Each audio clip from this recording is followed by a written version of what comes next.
نحمده ونصلي على رسوله الكريم أما بعد فأعوذ بالله من الشيطان الرجيم بسم الله الرحمن الرحيم وَلَقَدْ جَاءَكُمْ مُوسَى بِالْبَيِّنَاتِ ثُمَّ اتَّخَذْتُمُ الْعِجْلَ مِنْ بَعْدِهِ وَأَنْتُمْ ظَالِمُونَ آمنت بالله صدق الله العظيم۔ انتہائی قابل احترام سامعین ذی وقار آپ حضرات کی خدمت میں سورۃ البقرہ کی آیت نمبر 92 تلاوت کی ہے، اور اس آیت میں اللہ تعالی نے یہودیوں کے جو ایک کذب دعویٰ تھا اس کا ذکر کیا کہ جس طرح وہ اپنے آپ کو پارسا اور پاک صاف سمجھتے تھے، حقیقت میں وہ اس کے بالکل خلاف تھے۔ عام طور پر معاشرے میں آپ بہت سارے افراد کو اس حیت میں، اس کیفیت میں، اس انداز میں، اس لباس میں دیکھتے ہیں کہ وہ شخص بظاہر اتنا پاک صاف ستھرا اور روشن چہرے والا نظر آتا ہے، لیکن حقیقتاً وہ اندر سے اتنا خناس اور اتنا بے دین اور اتنا ہٹ دھرم، اتنا ضدی اور اتنا گیا گزرا ہوتا ہے کہ جو اس کا ظاہری ایک دین کا خول تھا وہ اس کی اندر کی خباستوں کو محسوس بھی نہیں ہونے دیتا۔ اسی طرح یہودیوں کے متعلق اللہ تعالی نے ان کے اس جو کذب دعویٰ تھا اس کا رد فرمایا کہ جس طرح تم نعرے مارتے ہو، جس طرح تم دعویٰ کرتے ہو کہ ہم توحید کو ماننے والے ہیں، حضرت موسیٰ علیہ السلام کے پیروکار ہیں، ہم اللہ کے جو پیغمبر موسیٰ علیہ السلام ہیں ان کی تعلیمات پر عمل کرنے والے ہیں، حقیقت میں تمہاری حالت اور پوزیشن یہ ہے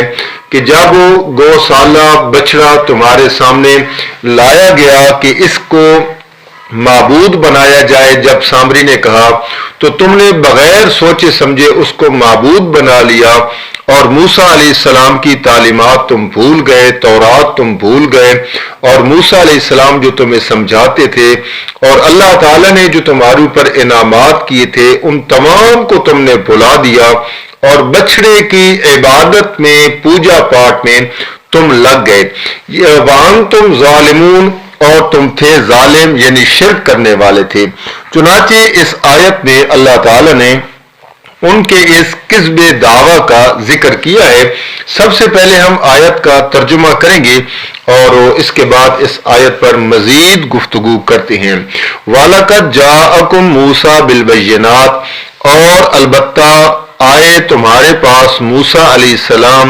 کھلی نشانیاں لے کر، ثم اتخذتم، پھر بنا لیا تم نے، العجل،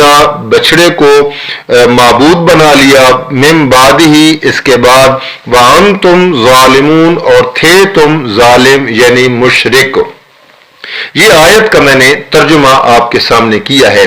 اور میں عرض کر چکا ہوں کہ یہودیوں کا جو ایک جھوٹا دعویٰ تھا دیندار ہونے کا، اللہ تعالی نے اس کا ذکر کیا ہے۔ اور یاد رکھیں کہ بہت سارے لوگ جو بظاہر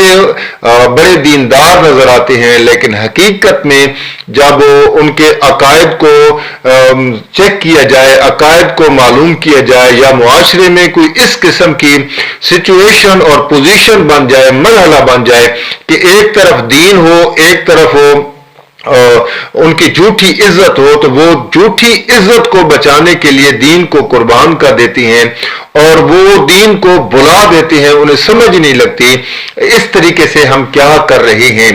اللہ تعالیٰ نے ایسے لوگوں کا پردہ چاک کیا ہے ہمیشہ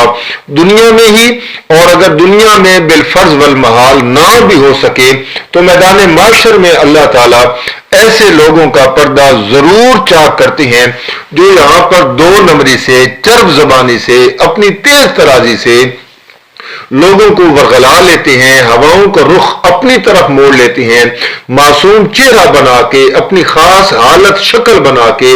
لوگوں کو اپنی طرف موڑ لیتے ہیں، اپنے آپ کو سچا ثابت کر دیتے ہیں۔ یاد رکھیے گا، یاد رکھیے گا، دنیا میں آپ ہر ایک بندے کو چکر دے سکتے ہیں، ورغلا سکتے ہیں، لیکن اللہ کو کوئی شخص، کوئی شے نہ ورغلا سکتی ہے، نہ دھوکہ دے سکتی ہے۔ پھر اللہ تعالیٰ بعض اوقات اس دنیا میں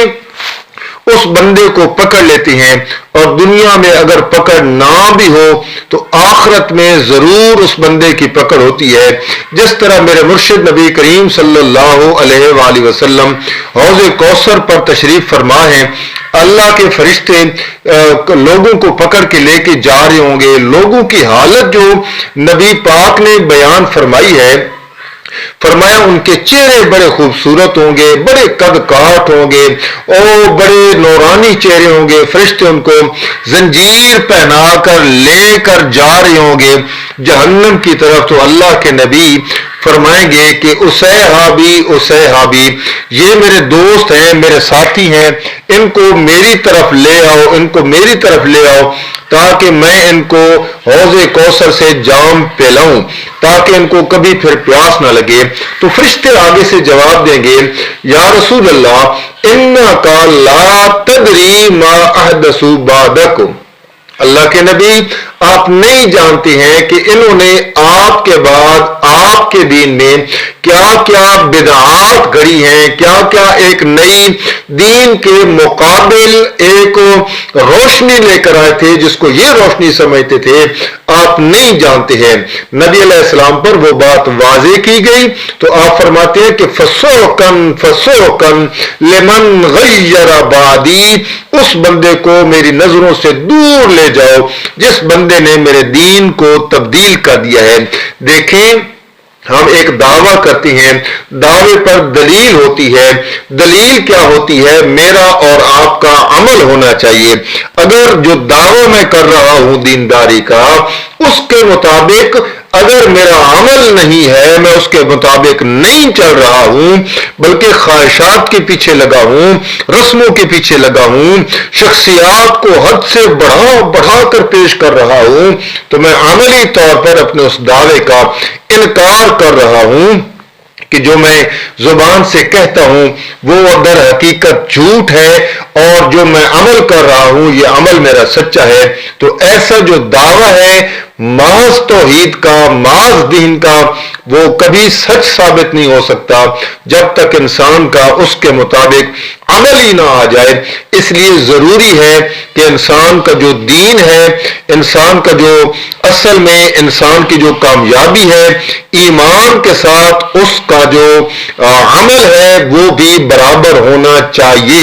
اگر انسان کا عمل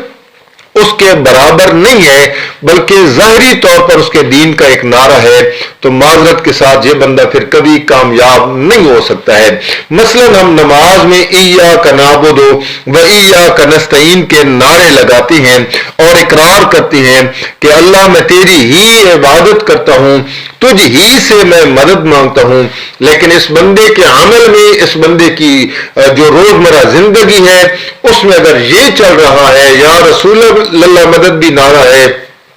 یا علی مدد بھی نعرہ ہے، یا غوث مدد بھی نعرہ ہے، تو در حقیقت یہ اپنے اس دعویٰ میں جھوٹا ہے جو ایاک نعبد و ایاک نستعین میں نعرہ لگاتا ہے۔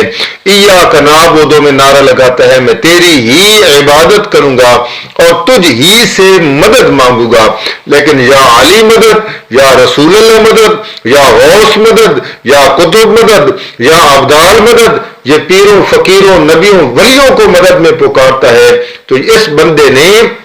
اپنے اس دعوے میں غلط بیانی کی ہے، دعویٰ جو کر رہا ہے یہ جھوٹا ہے۔ اسی طرح بہت سارے لوگ قرآن کو ماننے کا دعویٰ کرتے ہیں لیکن قرآن کے مطابق اپنا عقیدہ نہیں بناتے ہیں، تو یہ قرآن کو ماننے کا جو دعویٰ ہے یہ بھی وہ جھوٹا ہے، کیونکہ ان کا عمل اور عقیدہ اس کے مطابق نہیں ہے۔ مثلا بہت سارے لوگ کہتے ہیں کہ ہم قرآن کو مانتے ہیں، قرآن ہماری کتاب ہے، قرآن میرے اللہ نے نازل کیا ہے، نبی پاک پر نازل ہوا ہے، قرآن میرے لیے ہدایت کا سرچشمہ ہے، لیکن قرآنی آیات کے مطابق جب بندہ اپنا عقیدہ نہیں بناتا ہے تو در حقیقت اس بندے نے جو دعویٰ کیا ہے اس دعوے میں یہ بندہ جھوٹا ہے۔ مثلا یہ سورہ اعراف کی آیت نمبر 188 ہے۔ قرآن کہتا ہے کہ کل فرما دیجئے میرے پیغمبر، لا املک لنفسی نفعا ولا ضرا الا ما شاء اللہ، فرما دیجئے میرے پیغمبر کہ نہیں ہوں مالک میں اپنی جان کے کسی نفع کا اور نہ نقصان کا، الا ما شاء اللہ، مگر جو چاہتا ہے اللہ، یعنی نفع اور نقصان کا مالک صرف میرا اللہ ہے، نفع اور نقصان کا مالک نہ کوئی پیغمبر ہے، نہ کوئی پیر ہے، نہ کوئی فقیر ہے۔ اب یہ قرآن کی آیت ہے، ایک بندہ کہتا ہے میں قرآن مانتا ہوں لیکن اس آیت کے مطابق اس کا عقیدہ نہیں ہے، بلکہ وہ پیروں کو، فقیروں کو، شیخ عبد القادر جیلانی کو اپنے نفع نقصان کا مالک سمجھتا ہے اور نظریہ رکھتا ہے کہ اگر میں نے پیران پیر کے نام کی 11ویں نہ دی تو پیران پیر میرا نقصان کر دیں گے، میں بڈھی نے نیاز نہیں دی تو پیران پیر نے پورا بیڑا غرق کر دیا۔ یہ نفع نقصان کا مالک شیخ عبد القادر جیلانی رحمہ اللہ کو سمجھتا ہے، تو اس بندے نے قرآن کا انکار کیا ہے جب اس نے یہ عقیدہ بنایا ہے، کیونکہ قرآن عقیدہ بتاتا ہے کہ اللہ کا جو پیغمبر ہے وہ بھی اپنی جان کے نفع نقصان کا مالک نہیں ہے۔ آگے فرمایا وَلَوْ كُنْتُ عَالَمُ الْغَيْبَ، اگر میں جانتا ہوتا غیب کو، لَسْتَكْثَرْتُ مِنَ الْخَيْرِ، میں بہت ساری بھلائیاں اکٹھی کر لیتا۔ یہاں پر بھی فرمایا کہ لا عالم الغیب، وَلَوْ عَالَمُ، اگر جانتا نہیں ہوں، بالفرض والمحال، اگر میں جانتا ہوتا تو میں بہت ساری بھلائیاں اکٹھی کر لیتا۔ وما مسنی السوء، مجھے کوئی تکلیف نہ پہنچتی۔ بالمقابل آپ دیکھتے ہیں آپ کو تکالیف پہنچی ہیں، آپ جنگ میں زخمی ہوتے ہیں، آپ گڑھے میں گر پڑتی ہیں، یہ ساری چیزیں اس بات پہ دلالت کرتی ہیں کہ آپ عالم الغیب نہیں تھے۔ آپ کے صحابہ 10 ایک دفعہ، 70 ایک دفعہ دھوکے سے منافقین لے جاتے ہیں اور شہید کر دیتے ہیں۔ اگر نبی کو پتہ ہوتا اندر کے حالات کا، غیب جانتے ہوتے، اپنے صحابہ کو کبھی ان منافقین کے ساتھ نہ بھیجتے جو آئے تھے کہ ہمیں قاری دیں، ہمیں پڑھنے پڑھانے کے لیے علماء دیں تاکہ ہم دین کا علم حاصل کریں۔ میرے پیغمبر نے اپنے صحابہ کو ان کے ساتھ روانہ کیا اور انہوں نے راستے میں جا کر شہید کر دیا۔ یہ اللہ کا نبی غیب جانتے ہوتے تو کبھی ان کے ساتھ ان کو روانہ نہ کرتے۔ 20ویں پارے کا پہلا صفحہ کھولیں، قرآن کہتا ہے قُلْ لَا يَعْلَمُ من فی السماوات والارض الغیب الا اللہ، جو زمین و آسمان میں ہیں وہ نہیں جانتے ہیں غیب کو مگر غیب جاننے والا صرف اللہ ہے۔ یہ بھی قرآن کی آیت ہے۔ قرآن اسی سورت کی آیت نمبر 194 میں بیان کرتا ہے ان الذین تدعون من دون اللہ عباد امثالکم، جن کو اللہ کے علاوہ تم پکارتے ہو وہ بت نہیں ہیں، وہ اللہ کے بندے ہیں، اللہ کے بندے ہیں۔ مثلکم عباد امثالکم، تمہاری طرح کے وہ بندے ہیں۔ ایک بندہ اب نظریہ بناتا ہے کہ جہاں پر من دون اللہ کا لفظ آتا ہے وہاں سے بت مراد ہوتے ہیں۔ اس بندے نے قرآن کی اس آیت کا انکار کیا ہے۔ قرآن کہتا ہے فَادْعُوهُمْ فَلْيَسْتَجِيبُوا لَكُمْ إِن كُنتُمْ صَادِقِينَ، تم انہیں پکارو، چاہیے کہ پھر وہ تمہیں جواب دیں، یعنی جواب نہیں دیتے ہیں اگر تم اپنے دعوے میں سچے ہو۔ 20واں آیات ہے، میں اس دعوے پر پیش کر سکتا ہوں۔ کہنا یہ چاہتا ہوں کہ انسان کا جو دعویٰ ہوتا ہے، ایمان کا دعویٰ ہوتا ہے، پھر ایمان کے مطابق اسے عمل بھی کرنا چاہیے،